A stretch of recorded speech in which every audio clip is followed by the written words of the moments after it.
Now, the Central Organization of Trade Unions, COTU, is warning employers against using the COVID-19 pandemic as an excuse to unilaterally slash worker salaries.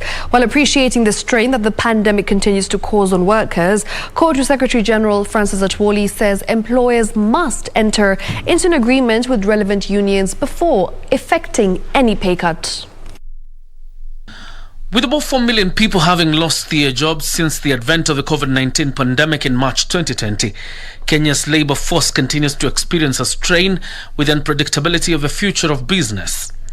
The Central Organization of Trade Unions, COTU, in response, has drafted a 4-year strategic plan that will guide the employer-employee engagement during the pandemic.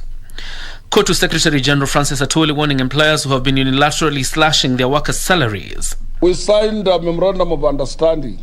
One, we said nobody should be sacked. And we said where there is work, workers should continue working.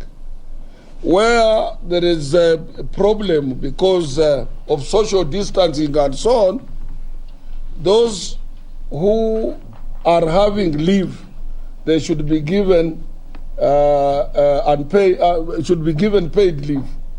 Those who might have exhausted their leave and whatever, and COVID is still rampant in that particular area, they can still go on unpaid leave, but they don't lose their jobs. Atwoli says every employer must enter into an agreement with the relevant union before effecting a pay cut.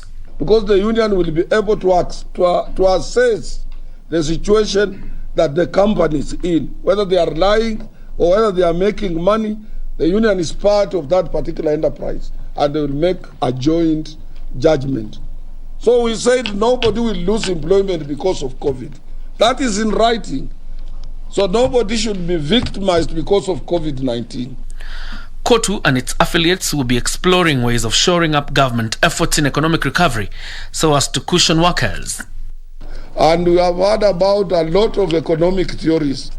There is nothing like those theories cannot get you out of economic shambles if you don't work for what you want to achieve.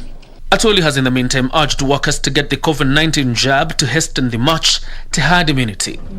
A very important issue out of that, it teaches us, as shown in this paper here, that we must go for vaccination and protect ourselves.